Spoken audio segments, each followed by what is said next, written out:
નમસ્કાર. ગુજરાત પોલીસની શારીરિક કસોટી માટેની તૈયારી હવે એકદમ છેલ્લા તબક્કામાં પહોંચી ગઈ છે. તો કસોટીના દિવસે બેસ્ટ પરફોર્મન્સ કેવી રીતે આપવું, એના માટે આ છે એક કમ્પ્લીટ ગાઈડ. ચાલો ત્યારે ફટાફટ શરૂ કરી દઈએ. તો ગ્રાઉન્ડ ટેસ્ટ માટેની તૈયારી એકદમ પાક્કી છે? આ સવાલ મનમાં આવવો જ જોઈએ, કારણ કે તૈયારી ખાલી દોડવાની નથી હોતી, પણ માનસિક રીતે અને દરેક નાની નાની વસ્તુઓ માટે પણ તૈયાર રહેવું પડે છે. ચાલો આપણે પાક્કું કરી લઈએ કે કોઈ કસર બાકી ન રહી જાય. ઘણીવાર કેવું થાય ખબર છે, આપણે મોટી મોટી તૈયારીઓ પર એટલું ધ્યાન આપીએ કે નાની નાની પણ બહુ જ અગત્યની વાતો ભૂલી જઈએ છીએ. તો આ ગાઈડ એક ફાઇનલ ચેકલિસ્ટ જેવું છે, જે એ પાક્કું કરશે કે કસોટીના દિવસે આપણે પૂરા કોન્ફિડન્સ સાથે મેદાનમાં ઉતરીએ. સારું, તો સૌથી પહેલી અને સૌથી અગત્યની વાત, આપણી તૈયારી શરૂ થાય છે ઘરથી. એટલે કે ગ્રાઉન્ડ પર જવા નીકળતા પહેલાં સાથે શું લઈ જવાનું છે અને શું પહેરવાનું છે, એ બધું એકદમ ક્લિયર હોવું જોઈએ. જો આ ડોક્યુમેન્ટ્સ તો સમજો કે એન્ટ્રી ટિકિટ છે. એક પણ વસ્તુ રહી ગઈ ને તો છેલ્લે ઘડીએ બહુ જ ટેન્શન થઈ જાય. એટલે આગલી રાત્રે જ એક ફાઇલ બનાવી લેવાની. એમાં શું શું જોઈશે? એક તો પ્રિન્ટ કરેલો કોલ લેટર, પછી આધાર કાર્ડ કે બીજું કોઈ ફોટો આઈડી, 2-3 પાસપોર્ટ સાઇઝના ફોટા, અને હા, જો કહેવામાં આવ્યું હોય તો મેડિકલ સર્ટિફિકેટ પણ સાથે રાખી લેવું. હવે વાત કરીએ કપડાંની. જે પણ પહેરો એ એકદમ કમ્ફર્ટેબલ હોવું જોઈએ. પુરુષ ઉમેદવારો માટે ટી-શર્ટ અને ટ્રેક પેન્ટ કે શોર્ટ્સ, અને મહિલા ઉમેદવારો માટે ટ્રેક પેન્ટ સાથે ટી-શર્ટ કે પછી સૂચના પ્રમાણે કુર્તી.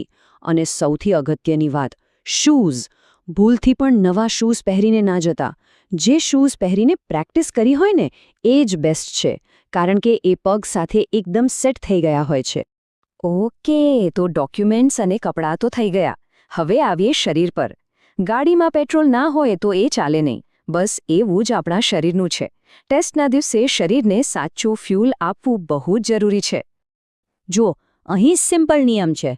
સવારે ઉઠીને પેટ ભરીને કંઈ નથી ખાવાનું. કેળું, બિસ્કિટ જેવો હળવો નાસ્તો કરવાનો, જેથી એનર્જી મળે પણ શરીર ભારે ના લાગે. અને હા, પાણી પીતા રહેવાનું છે, પણ એટલું બધું પણ નહીં કે દોડતી વખતે પેટમાં દુખાવો થાય.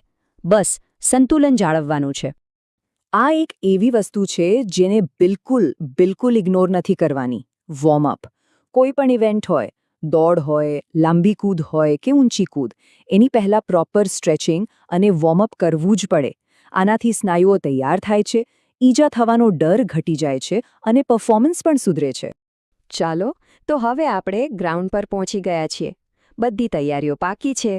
હવે સમય છે એ બધી મહેનતને કામે લગાડવાનો. તો ગ્રાઉન્ડ પર આપણી સ્ટ્રેટેજી શું હોવી જોઈએ, ચાલો એ સમજીએ. બસ આ 3 સિમ્પલ સ્ટેપ્સ મગજમાં ફિટ કરી લો. પહેલું, બરાબર વોર્મઅપ કરવું. બીજું, ત્યાં જે પણ અધિકારીઓ હોય એમની દરેક સૂચના એકદમ ધ્યાનથી સાંભળવી. અને ત્રીજું, કોઈ પણ ઇવેન્ટમાં ઉતાવળ નહીં પણ ટેકનિકનો ઉપયોગ કરવો. શાંતિ અને ટેકનિક આ જ સફળતાની ચાવી છે. ખાસ કરીને જે બીજી ઇવેન્ટ્સ છે, જેમ કે લાંબી કૂદ, ઊંચી કૂદ કે પછી છાતીનો માપ લેવાય, ત્યારે અધિકારીઓ જે પણ કહે એને ધ્યાનથી સાંભળવું બહુ જ જરૂરી છે. એ લોકો જે સૂચનાઓ આપે છે એ નિયમો સમજાવવા માટે હોય છે. જો એ બરાબર ફોલો કરીએ તો ફાઉલ થવાના ચાન્સ લગભગ 0 થઈ જાય છે. આપણે અત્યાર સુધી શરીરની વાત કરી, પણ અસલી ગેમ તો મગજની છે.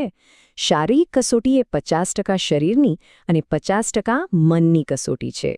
આપણું મન જ આપણું સૌથી મોટું હથિયાર છે.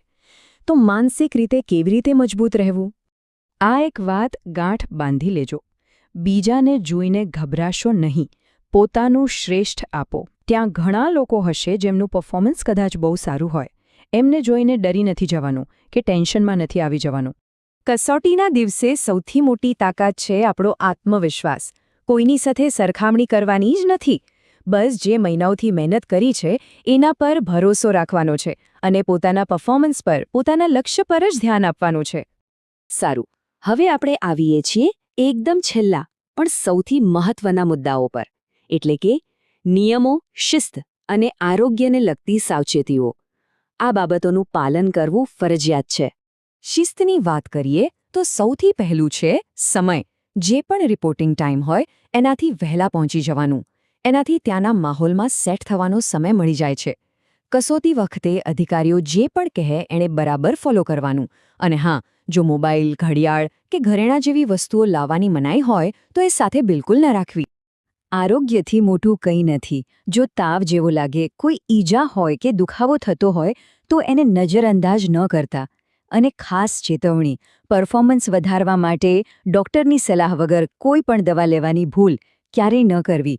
એના બહુ ગંભીર પરિણામો આવી શકે છે. તો આખા વિશ્લેષણનો સાર શું છે? બસ આ 3 ગોલ્ડન રૂલ્સ.